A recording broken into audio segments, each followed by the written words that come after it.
sur le chemin des Amanites avec toutes les explications sur les Bormettes.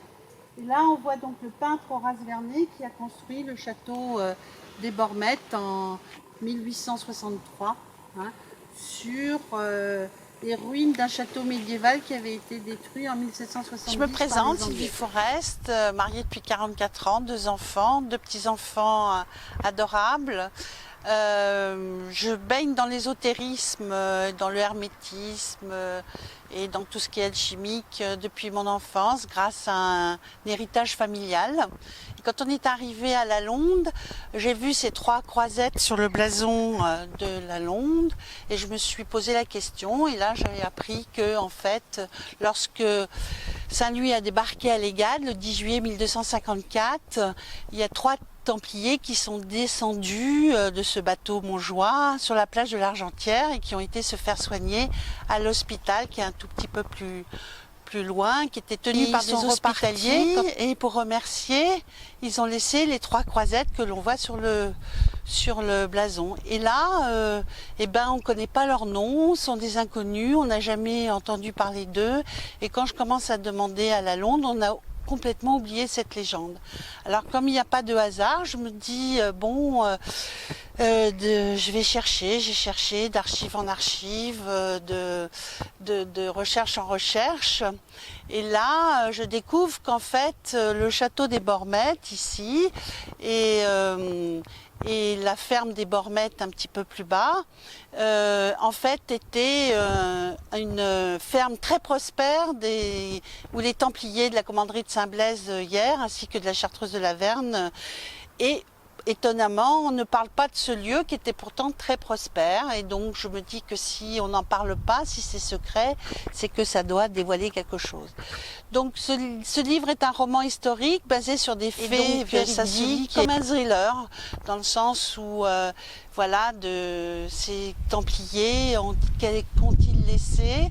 En plus, quand on regarde bien, ce château a été fait par Horace Vernet en 1863, c'est un franc-maçon quand même des 9 sœurs, de la loge des 9 sœurs. Son père, Karl Vernet, était très ami avec Nicolas Poussin. Pourquoi venir ici alors qu'il n'y avait rien, c'était des marais? Et puis ensuite, Victor Roux, franc-maçon aussi, qui découvre de l'argent sur la plage de l'Argentière, qui creuse et qui creuse et qui creuse Valcro partout. Donc je me suis dit pourquoi ces gens creusent. Et en 1943, cet hôpital qui a été tenu par des hospitaliers est détruit par les Allemands qui fouillaient cet hôpital. Que cherchaient-ils? Donc c'est peut-être un secret qui est transmis de génération en génération, de fils aîné en fils aîné. Et peut-être qu'il protège un secret qu'il ne faut pas mettre dans des mains criminelles. Et peut-être que je pense que c'est un secret bien étonnamment et très puissant, qui se passe dans le massif des morts. Jérémie a dit « Ce lieu reste connu jusqu'à ce que Dieu ait opéré le rassemblement de son peuple et lui ait fait miséricorde. » Et tu vois, donc l'hôpital était là, il n'était pas loin. Tout ce qui reste et qui a donc été détruit en 1943 par les Allemands.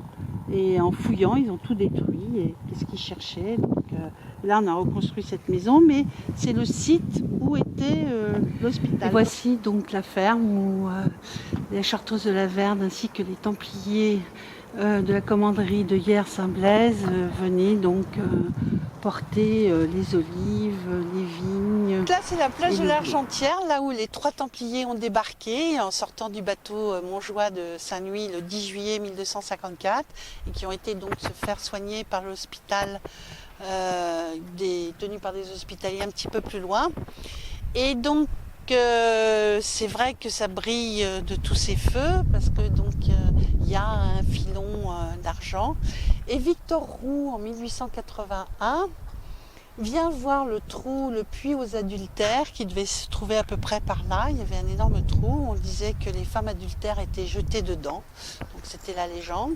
Il va au fond du trou et là il trouve un filon et il reprend donc il creuse sur Valcro, il creuse et il exploite ça pendant quelques dizaines d'années.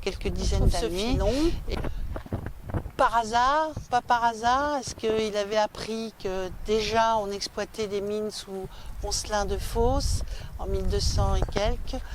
Je sais pas. Voilà. Il était franc-maçon, il était initié. Est-ce qu'il savait qu'au fond du puits, cherche et tu trouveras, il y avait un trésor? Voilà, je ne sais pas.